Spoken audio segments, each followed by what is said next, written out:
देखिए question number 11 और 11 number का क्वेश्चन है चतुर्थक विचलन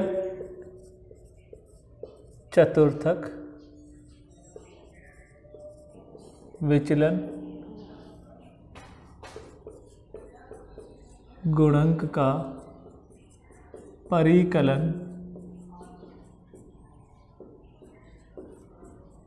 कीजिए। चतुर्थक विचलन गुणक का क्या करना है? परिकलन करना है। और आपको दे दिया किलोग्राम्स,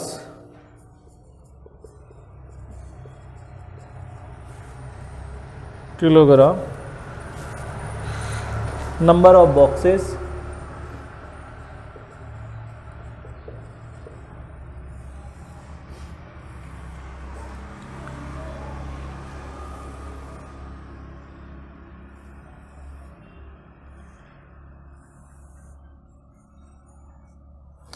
ये दे दिया 10 से 12, 12 से 14, 14 से 16, 16 से 18, 18 से 20, 20 से 22 और 22 से 24। और ये नंबर ऑफ बॉक्सेस आपको दे दिए हैं 2, 9, 20, 25, 24, 15 और 5। क्लियर हो गई बात? तो ये आपका क्वेश्चन संख्या 11 है और उसमें चतुर्थक विचलन गुणांक का परिकलन पूछा आपसे। चतुर्थक विचलन गुणांक का परिकलन कहने का मतलब आपसे पूछा है coefficient of QD, Q3 minus Q1 बटा Q3 प्लस Q1। ये आपसे प्रश्न में पूछा गया है। अब देखिए Q3 और Q1 की वैल्यू निकालने के लिए आपको सबसे पहले क्या करना पड़ेगा? CF बनानी पड़ेगी। तो देखिए ये तो आपकी क्या है? F है। यहां आपको CF बनानी पड़ेगी, क्यूमुलेटिव फ्रीक्वेंसी, और ये टोटल जो आएगा वो आपका क्या कहलाएगा? N कहलाएगा। तो देखिए 2 और 9 11, 11 और ये 31, 31 और ये 6 56, 56 और 24 कितने हो गए आपके? 80, ये 95 और ये 100। तो N की वैल्यू आपकी कितनी आ गई रे? 100 आ गई। क्लियर हो गई बात? अब आपको यहां पर क्या चाहिए? देखिए यहां पर चाहिए आपको एक तो Q3 equal to size of N/4 the item, और एक चाहिए आपको यहां पर Q1 इक्वल टू वही size of N/4 the item. Clear? यहां आपका आ जाएगा 3 द आइटम। क्लियर? अब देखिए यहां पर n की वैल्यू वो 300 डिवाइड बाई 4, n की वैल्यू कितनी है? 100 द आइटम। तो ये आपका हो गया 325 द आइटम। आप इसको इससे मल्टीप्लाई करेंगे तो 75 द आइटम। क्लियर? इसी तरीके से आप यहां पर देखिए n की वैल्यू 100 है, 100 divide by 4 the item. Clear? ये आपका कितना आ गया? 25 द आइटम, और 25 द आइटम। तो देखिए आपका ये तो आपका यहां पर नजर आ रहा है। देखिए 75 से जस्ट बड़ी वैल्यू ये वाली है। तो ये तो आपकी F और ये आपकी C, और वो 25 है आपका इसमें नजर आ रहा है। तो वही ये आपकी F और ये आपकी C। अब हल कर दीजिए। देखिए आपका Q3 equal to size of Q3, देखिए Q3 L1 plus I divide by F Q3 minus C। L1 की वैल्यू देखिए यहां पर 18, क्लास इंटरवल दोनों में 20 में और 18 में अंतर 2 का है। F की वैल्यू आपकी 24 है, Q3 की वैल्यू 75 माइनस C 56 56। देखिए अब 18 प्लस 2 डिवाइड बाई 24 और 75 में से 56 गए तो 75 माइनस 56 19। तो देखिए 18 प्लस 19 दो ना 38 डिवाइड बाई 24, तो 18 प्लस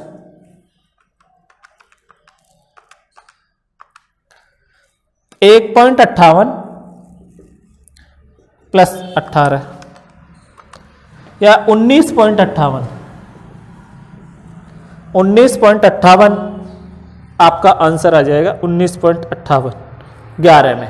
अब इसमें देखिए वही Q1 equal to L1 plus I F Q1 minus C। तो देखिए L1 की वैल्यू आपकी देखिए यहां पर 14 है, अंतर वही 2 का है। F की वैल्यू आपकी 20 है, Q1 की वैल्यू आपकी कितनी है, Q1 की वैल्यू है आपकी 25 माइनस C की वैल्यू 11 है। क्लियर? तो यहां पर देखिए 14 plus 2 divide by 20 into 25 minus 11 14। देखिए 14 प्लस 28 डिवाइड बाई 20, तो 28 divide by 20 1.4, 14 plus 1.4 equal to 15.4। आपका आंसर किसका आ गया? आपका आंसर है Q1 का। अब इसका मान रखिए, देखिए यह आ गया आपका 19.58 माइनस 15.4 डिवाइड बाई 19.58 प्लस 15.4। चार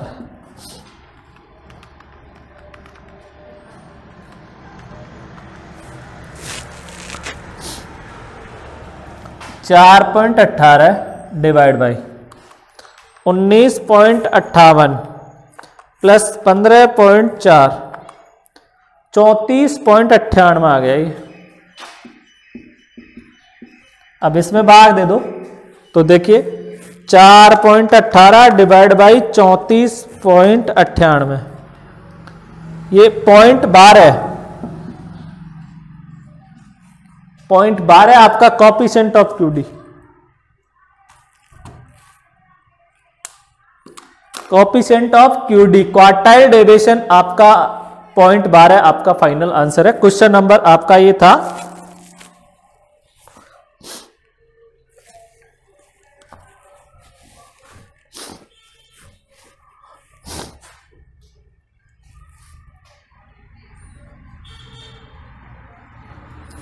क्वेश्चन नंबर 11 आपका यहां पर कंप्लीट है। अब हम बात देखिए क्वेश्चन नंबर 11, एग्जाम में पूछे चतुर्थक विचलन गुणांक, तो आपको कोएफिशिएंट ऑफ QD निकालना है Q3 माइनस Q1 बटा Q3 प्लस Q1। क्लियर हो गई बात? अब Q3 कैसे निकालते हैं? पहले आपको साइज ऑफ 3 n बटा 4 और इधर आपका फॉर्मूला लगेगा Q1 साइज ऑफ n बटा 4 द आइटम। क्लियर हो गई बात? अब देखो नेक्स्ट,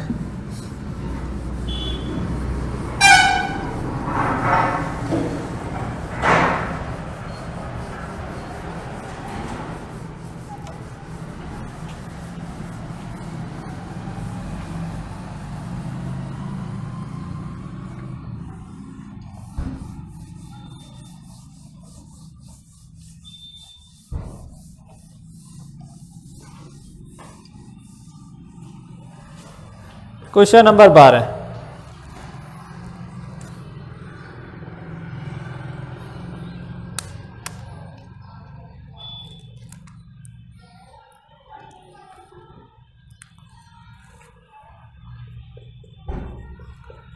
निम्न लिखित समंक से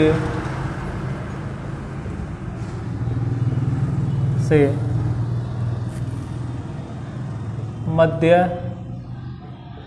50%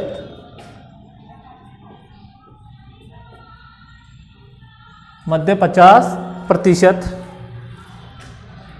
और और मध्य 80%, मध्य 80%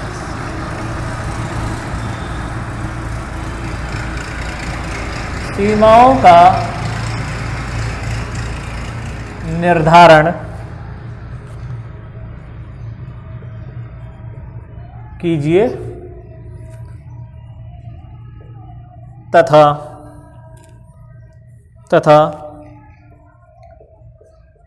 चतुर्थक विचलन गुणांक ज्ञात कीजिए। देखिए 50%, 80% और चतुर्थक विचलन गुणांक, तीन चीजें प्रश्न में पूछी गई है। प्रश्न संख्या 12 है और प्रश्न है वेजेस दे रखी है आपको।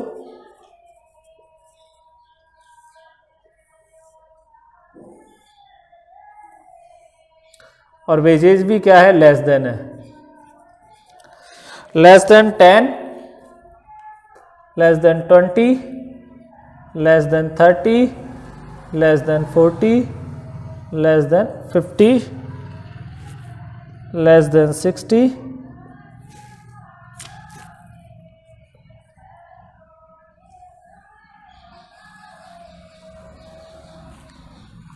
ठीक है।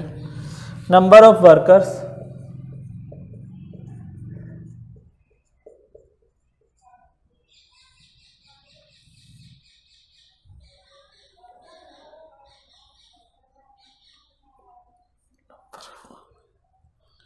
पाँच, 8, 15, 20, 30, 33 और 35। ये प्रश्न संख्या 12 है। प्रश्न संख्या 12 देखिए, मध्य 50%, मध्य 80% और चतुर्थक विचलन और उसका गुणांक पूछा है। ठीक है, सबसे पहले तो इसकी क्लास देखिए, लेस देन है और लेस देन होता है less than, under, clear, below. तो मैंने बताया था सबसे पहले हम क्या करते हैं, क्लास बनाते हैं। और जब भी लेस देन वगैरह प्रश्न में दिए हुए होते हैं तो इसका मतलब ये होता है, इसका मतलब यह है कि आपको क्यूमुलेटिव फ्रीक्वेंसी प्रश्न में दी हुई होती है और क्यूमुलेटिव फ्रीक्वेंसी से हम ये जो दे रखी है यह आपको सीएफ दे रखी है और इससे आपको फ्रीक्वेंसी ज्ञात करनी पड़ेगी जब भी लेस देन वगैरह आता है। तो सबसे पहले जब भी लेस देन हो, बिलो हो, अंडर हो, तो सबसे पहले हम श्रेणी से क्या करते हैं, क्लास बनाते हैं। और क्लास बनाने के बाद हम संचयी आवर्ती क्यूमुलेटिव फ्रीक्वेंसी से फ्रीक्वेंसी का निर्माण करते हैं। संचयी आवर्ती से किसका निर्माण करते हैं, फ्रीक्वेंसी आवर्ती ज्ञात करते हैं। क्लियर हो गई बात। तो देखिए यहां पर वेजेस,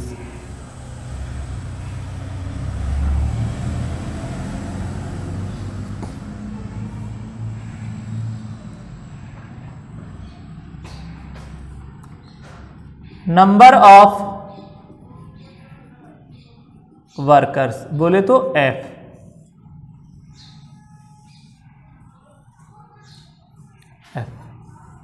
और हम इसका क्या यहां पर बनाएंगे, सी, और ये आपकी एन आ जाएगी। क्लियर। अब देखिए यहां पर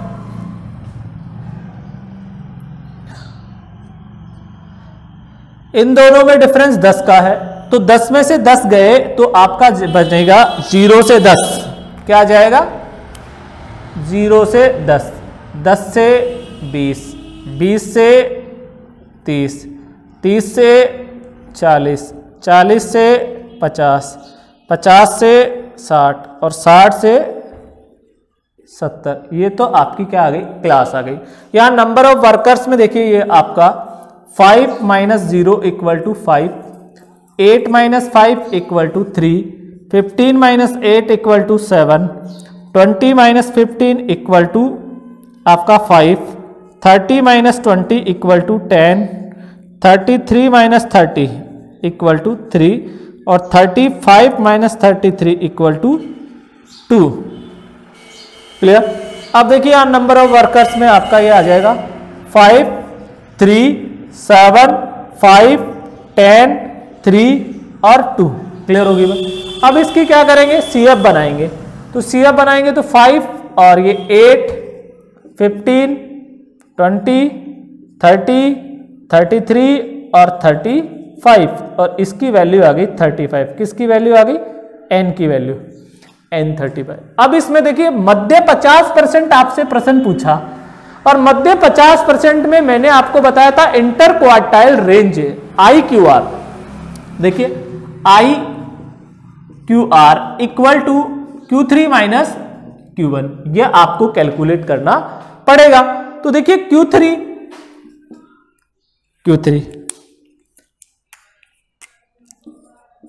इक्वल टू Q3 और Q1 आपको कैलकुलेट करना पड़ेगा। तो देखिए Q3 कैसे आएगा आपका, Q3 equal to size of 3 n/4 the item. Clear. अब देखिए यहां पर 3 n की वैल्यू है 35 डिवाइड बाई 4 द आइटम और ऐसे ही Q1 equal to size of 3 n/4 the item. Clear. अब यहां पर n की वैल्यू है 35 divide by 4 the item. Clear. अब 35 में 4 का डिवाइड कीजिए, ये आ गया 3, 8.75 द आइटम और ये आ जाएगा 8.75 द आइटम। क्लियर। अब इसको मल्टीप्लाई कीजिए 3 से तो ये आ गया आपका 26.25 द आइटम। क्लियर। अब देखिए 26.25 ये F और ये C, तो आपका Q3 equal to L1 plus I F Q3 minus C। L1 की वैल्यू आ गई आपकी 40, दोनों में अंतर है 10 का, और F की वैल्यू आपको दे रखी है कितनी 10 और Q3 देखो आपका था 26.25 माइनस C कितना है 20। तो देखिए 40 प्लस 10 डिवाइड बाई F की वैल्यू भी 10 और ये बच गया 6.25। तो 40 प्लस 62.5 डिवाइड बाई 10 तो ये आ गया 40 प्लस 6.25 इक्वल टू 46.25। तो देखिए इसका मान तो आ गया 46.25 माइनस। अब आपका क्या रहा Q1। अब Q1 का देखिए Q1 वही L1 plus Q1 minus C। L1 की वैल्यू आपकी कितनी है, देखिए L1 की वैल्यू ये यहां पर आ रहा है, तो ये F और ये C। L1 की वैल्यू आ गई 20, वही 20 प्लस 10। F की वैल्यू 7, Q1 8.75 माइनस C 8। देखिए 20 प्लस 10 डिवाइड बाई 7 इंटू 0.75। ठीक है, तो ये आ जाएगा 20 प्लस 7.5 डिवाइड बाई 7 20 प्लस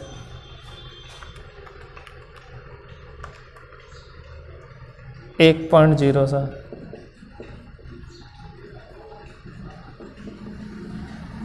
21.07।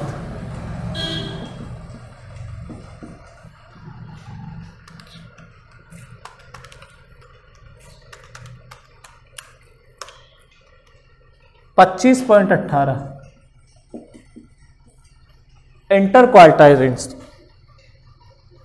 ये तो क्लियर है, इंटर क्वार्टाइल रेंज आपका आ गया।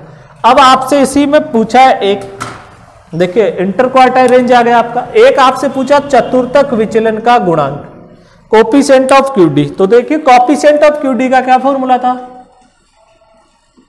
कोएफिशिएंट ऑफ QD था आपका Q3 माइनस Q1 बटा Q3 प्लस Q1। क्लियर, यही फॉर्मूला था। अब दोनों के मान दे रखे हैं आपको, देखो Q3 का मान है आपका 46.25 माइनस 21.07 बटा 46.25 प्लस 21.07 इक्वल टू, ये तो आ गया आपका 25.18। और देखिए 46.25 में जोड़ दीजिए प्लस 21.07 67.32 भाग दे दीजिए 25.18 भाग 67.32 इक्वल टू 0.37 आपका किसका आंसर आ जाएगा? कोएफिशिएंट ऑफ QD का आ जाएगा, चतुर्थक विचलन गुणांक का मान आएगा 0.37। ये क्वेश्चन आपके बीकॉम के पेपर में आया हुआ प्रश्न है, बीकॉम फर्स्ट ईयर में ये प्रश्न आया हुआ है आपकी यूनिवर्सिटी ऑफ राजस्थान। तो देखिए इस प्रकार के प्रश्न अधिकतर एग्जाम में पूछे जाते हैं। क्लियर, देखिए इसमें मध्य 50% पूछा है तो आपको इंटर क्वार्टाइल रेंज निकालना पड़ेगा, और मध्य 80% में आपको परसेंटाइल रेंज बताया था मैंने, क्वेश्चन नंबर 6 हल कराया था, उसी तरीके से वो CF दी हुई है। अब आप परसेंटाइल रेंज का फॉर्मूला लिख दो और इसे हल कर दो। तो परसेंटाइल रेंज का आपका फॉर्मूला मैंने क्या बताया था कि percentile range equal to P90 minus P10। जिस प्रकार से मैंने प्रश्न संख्या 6 में आपको परसेंटाइल रेंज निकाला था, उसी तरीके से इस प्रश्न में P90 और P10 की वैल्यू निकालकर आप इनका अंतर कर देंगे तो आपका सतमक विस्तार आ जाएगा मध्य 80%, और आपका ये क्वेश्चन भी यहां पर कंप्लीट हो जाएगा। क्लियर, तो ये क्वेश्चन नंबर आपका क्या कौन सा हो गया? 12 नंबर का क्वेश्चन यहां पर कंप्लीट है। अब हम बात करेंगे क्वेश्चन नंबर 13 की।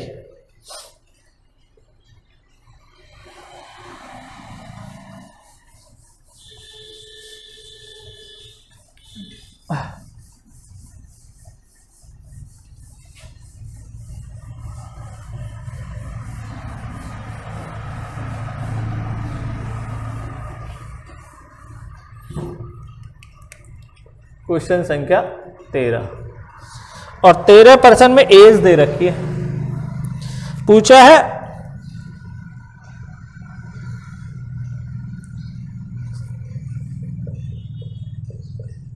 निम्नलिखित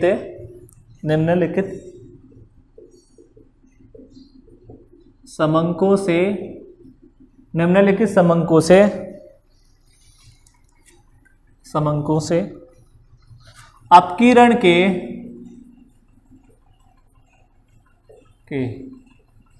उपयुक्त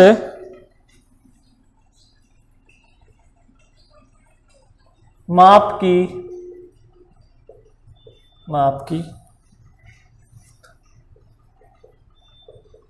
परिगणना कीजिए। देखिए उपयुक्त माप की परिगणना करनी है आपको। एज, ईयर,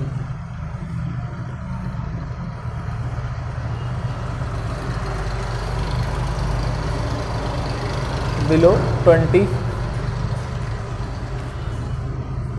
20 से 25, 25 से 30, 30 से 35, 35 से 40, 40 से 45 और 45 से 50 और 50 एंड अबव। और यहां दे दिया नंबर ऑफ एम्प्लॉय।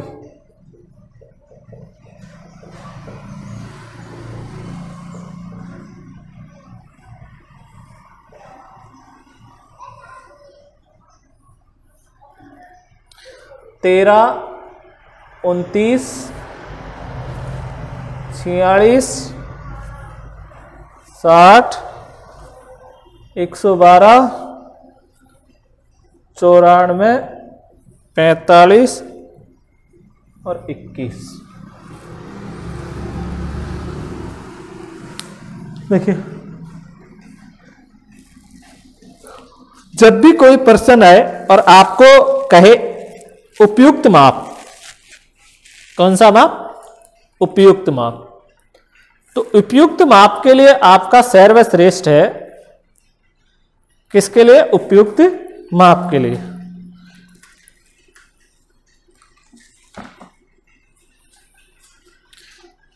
उपयुक्त माप। और उपयुक्त माप के लिए आपको कोफिशिएंट ऑफ क्यूडी कैलकुलेट करना पड़ेगा। Coefficient of QD, clear? इस पर्सन में आपको ये चीज निकालनी है, coefficient of QD.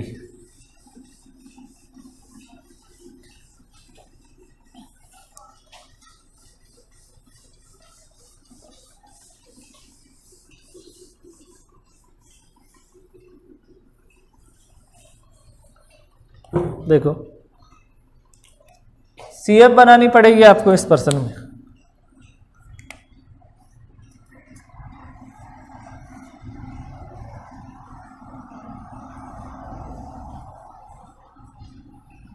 CF 13 plus 39 29 जोड़ दीजिए 13 में।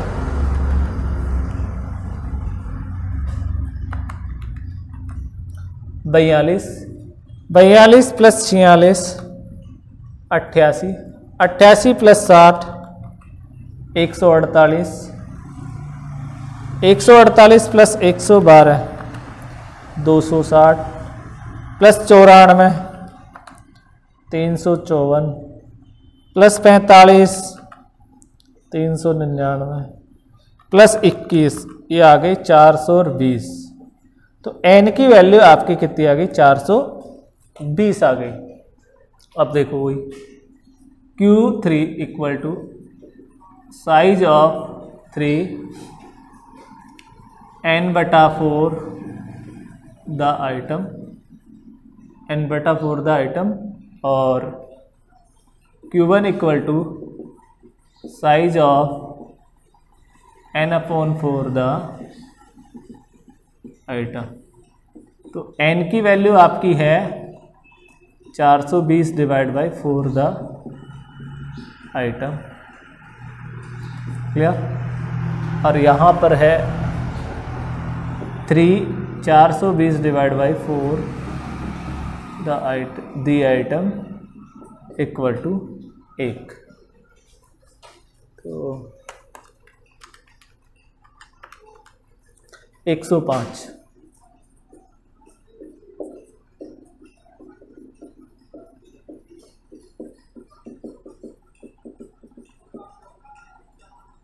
ठीक, ये आ गया। अब 105 को 3 से मल्टीप्लाई कर लीजिए, 315। अब 315 देखो,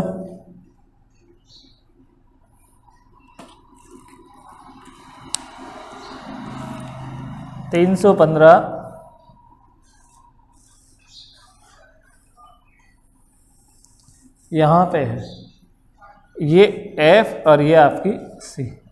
तो देखिए यहां पर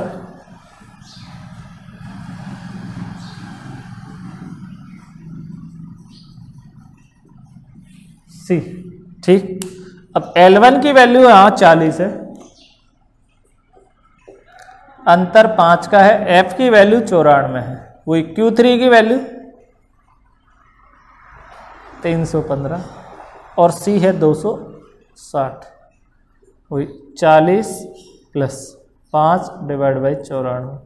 315 में से 260 गए तो 40 तो 1 और 15, 40 और 15 55।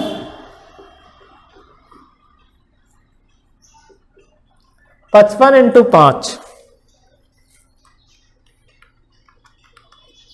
275,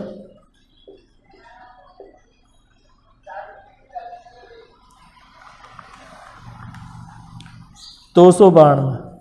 तो 40 प्लस 2.93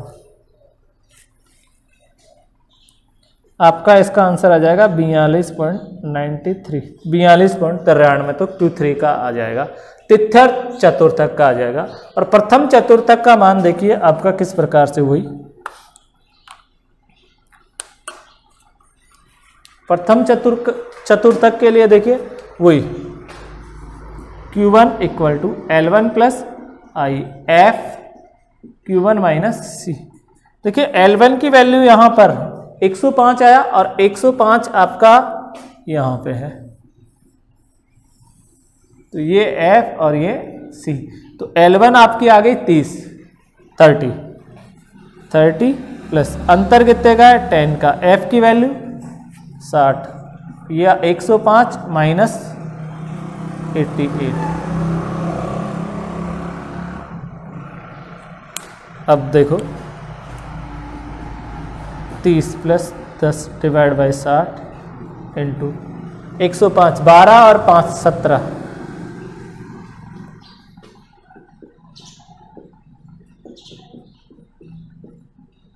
170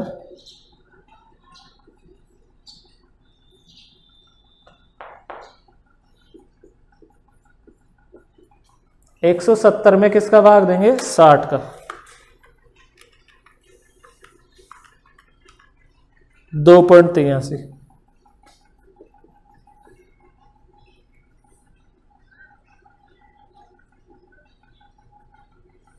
$32.83।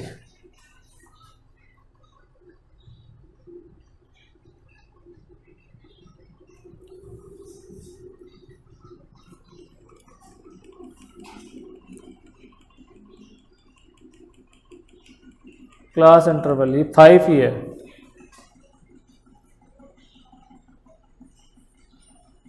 क्लास इंटरवल 5 है।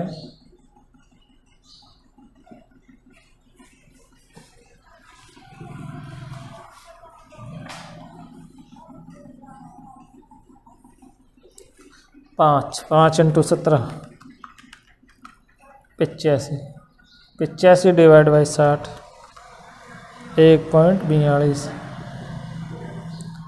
31.42। ठीक है। अब देखो कोफिशिएंट ऑफ QD, ये आया Q3 की वैल्यू आई 42.93 माइनस 31.42 बटा 42.93 प्लस 31.42 इक्वल टू 42.93 माइनस 31.42, ये 11.51 बटा 42.93 प्लस 31.42 74.35 इक्वल टू 51 भाग 74.35 आएगा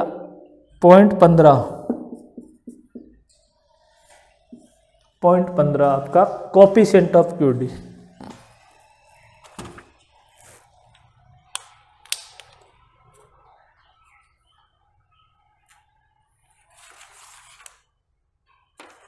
क्वेश्चन नंबर था यह आपका 13 नंबर का प्रश्न।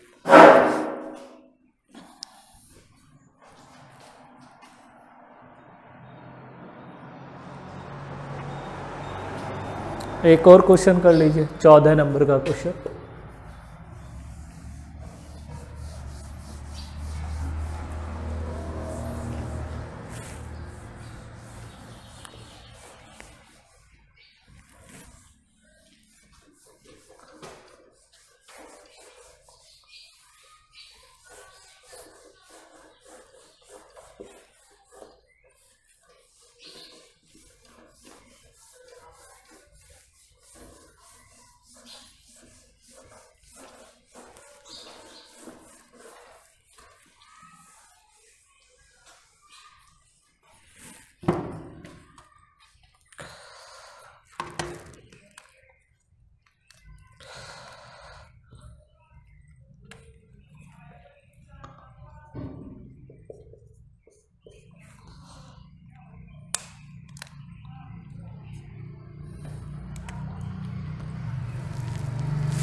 आपको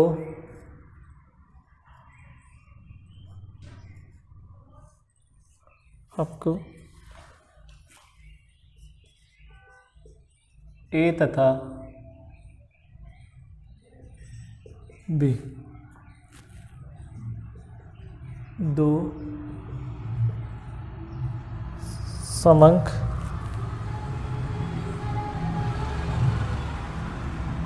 श्रेणियां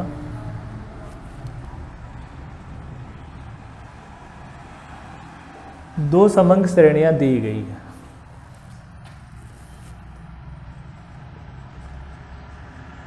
चतुर्थक विचलन का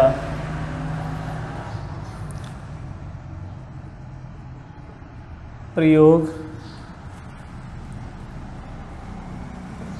करते हुए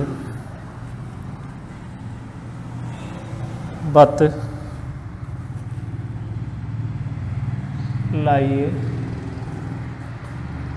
कि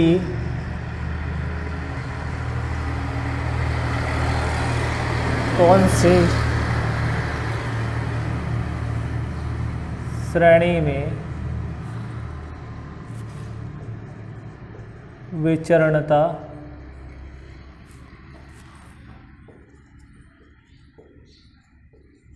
अधिक है। कौन सी श्रेणी में विचरणता अधिक है? ए और एक बी। यहाँ आपको दे रखा है मिड पॉइंट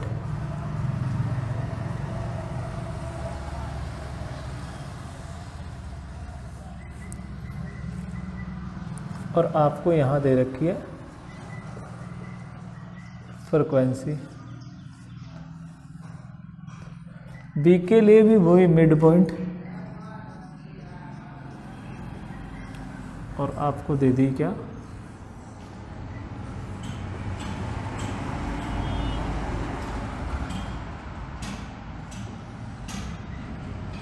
फ्रीक्वेंसी। ठीक है, फ्रीक्वेंसी। अब देखिए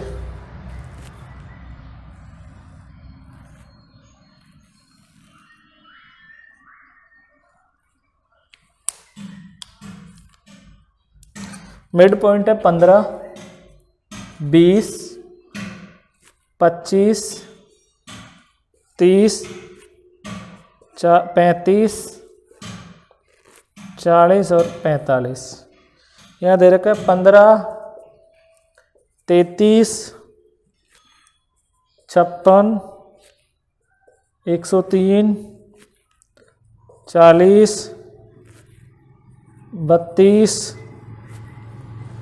10 मिड पॉइंट। 100, 150, 200, 250, 300, 350, 400 और 450। और ये फ्रीक्वेंसी दे दी आपको 340, 492, 890, 1420, 620, फिर आपको 360, 360। नेक्स्ट 400 के सामने दिया आपको 187 और 140। ये 2% दिए गए। जब भी विचरणता की बात करें, किसकी बात करें? विचरणता की बात करें तो आपको कोफिशिएंट ऑफ क्यूडी की गणना करनी होती है। कोफिशिएंट ऑफ क्यूडी किसकी गणना करनी होती है? कोफिशिएंट ऑफ क्यूडी की गणना करनी होती है। क्लियर? तो देखिए यहाँ पर सबसे पहले ए और मिड वैल्यू दे रखा है। जब भी प्रश्न में मिड वैल्यू दे रखा है तो मैंने बताया था मिड वैल्यू से सबसे पहले हम क्या बनाते हैं? क्लास बनाते हैं। और क्लास कैसे बनाते हैं ये भी मैंने आपको बताया था। ये देखिए यहाँ पर अंतर कितने का है?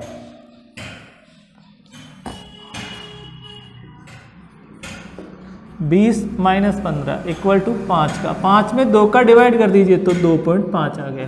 क्लियर? 2.5। देखिए 20 में 15 में अंतर है 5। 5 में 2 का डिवाइड किया 2.5। इस 2.5 को L1 में तो घटा दीजिए और वो मिड वैल्यू में घटा दीजिए एक बार और एक बार जोड़ दीजिए। मिड वैल्यू में 2.5 को एक बार घटाइए एक बार जोड़िए तो देखिए आपकी यहां पर आएगी क्लास और यहां आपकी आएगी ऐप, फिर आपकी यहां पर क्या आ जाएगी CF। तो देखिए घटाइए क्लास, तो 2.5 गया तो 12.5 17.5, 17.5 से 22.5 और 22.5 से 27.5, 27.5 से 32.5, 32.5 से 37.5, 37.5 से 42.5 और 42.5 से 47.5। ये तो आपकी क्लास आ गई। देखिए अंतर किया 20 15 बराबर 5, 5 में 2 का डिवाइड किया 2.5 आया। तो 2.5 जो आया उस 2.5 को L1 निकालने के लिए तो घटा देंगे और L2 निकालने के लिए हम क्या कर देंगे, जोड़ देंगे। तो 15 में मैंने 2.5 को घटाया तो मेरी वैल्यू कितनी आ गई 12.5 और 15 में मैंने 2.5 को जोड़ा तो मेरी वैल्यू कितनी आ गई 17.5। ऐसे ही कंटिन्यू सभी में कर लीजिए और जो फ्रीक्वेंसी दे रखी है उसको ऐसे कैसे लिख लीजिए, यहां पर 15 33 56 103 40 32 और 10। अब इसकी CF बनाओ 15 48 15 48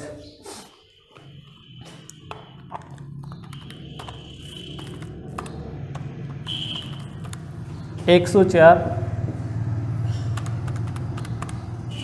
207 247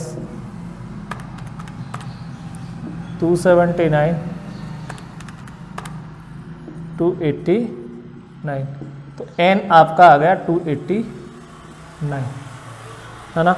अब आपसे इसमें पूछा कोएफिशिएंट ऑफ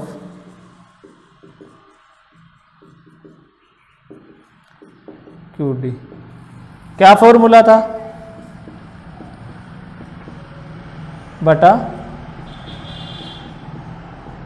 ये फॉर्मूला था। क्लियर। अब इसमें Q3 निकाल लीजिए।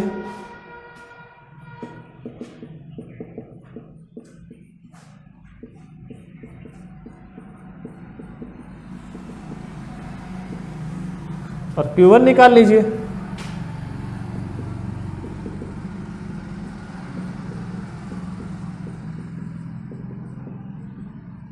ठीक, अब देखिए यहां पर 3, n की वैल्यू कितनी है आपकी 289।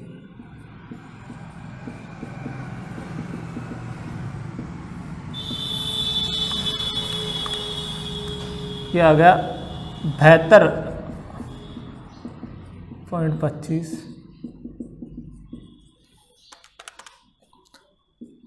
216 216।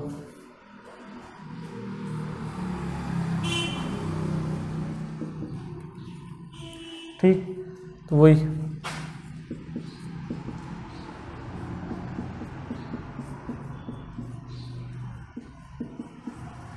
L1 आ गया 32.5, अंतर है 5 का, F की वैल्यू 40 है, ये 216.75 और C की वैल्यू है 207। ठीक, अब देखो वही 32.5 plus 5 divide by 40 minus 207 9.75 32.5 plus 48.75 divide by 40।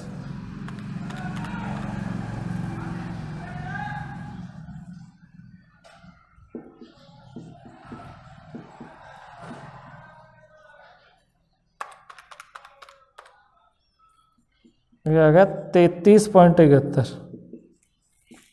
Q3 की वैल्यू तो आपकी आ गई 33.71। 72 करो तो 72 कर लो, 71 करो तो 71 कर लो। इसको ये लो 72 कर देता हूँ। ठीक है। अब Q1 की वैल्यू वही n का मान था 289 और द आइटम इक्वल टू आ गया आपका 72.25 द आइटम। ठीक, अब 72.25 देखिए CF में नज़र, इससे बड़ी वैल्यू ये है 104 ये F और ये C। तो आपका वही Q1 equal to L1 plus IF Q1 minus C। L1 की वैल्यू आपकी आई 22.5 प्लस I का अंतर है, क्लास इंटरवल कितना है आपका, क्लास इंटरवल है 5 का। F की वैल्यू 56, ये 72.25 माइनस C की वैल्यू है 48, 22.5 प्लस 72.25 माइनस 48, तो ये आ गया 5 डिवाइड बाई 24.25, ये 56, 22.5 plus into 5 121.25 divide by 56, 22.5 plus 216, ठीक है, प्लस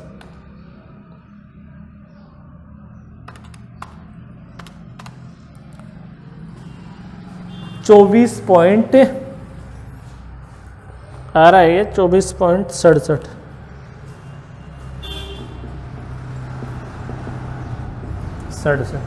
क्लियर। तो अब यहाँ मान रख दो, देखो 33.72 माइनस 24.67 बटा 33.72 प्लस 24.67।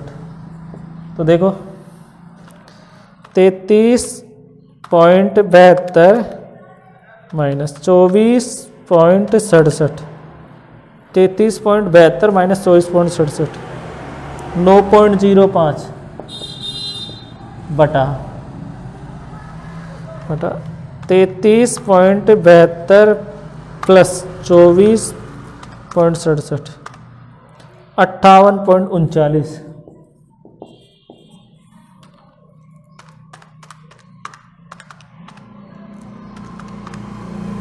.16 या 15.5 इक्वल टू 0.155, ये आपका आंसर आ जाएगा।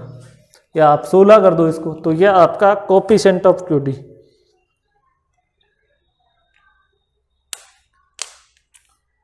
जिसका मान ज्यादा आता है उसमें विचरणता क्या पाई जाती है, अधिक पाई जाती है। जैसे अब ऐसे आप हमने क्या किया, ए का कैलकुलेट कर लिया, ए का ये कंप्लीट हो। ऐसे ही आपको किसका जो बी है उसकी क्लास बनानी है और फिर Q3 और Q1 की वैल्यू निकालकर आपको कोएफिशिएंट ऑफ QD निकालना है। तो जिसका कोएफिशिएंट ऑफ QD सबसे ज्यादा आता है उसमें विचरणता क्या पाई जाती है, अधिक पाई जाती है। तो आप बी को आप स्वयं हल करेंगे, इसी तरीके से क्लास बनाएंगे, F लिख देंगे, फिर उसकी क्यूमुलेटिव फ्रीक्वेंसी निकालेंगे, फिर Q3 और Q1 की वैल्यू निकाल लेंगे और फिर आपका कोएफिशिएंट ऑफ QD निकालकर फाइनल आंसर कर देंगे। तो ये आपका प्रश्न संख्या 14 हो गया।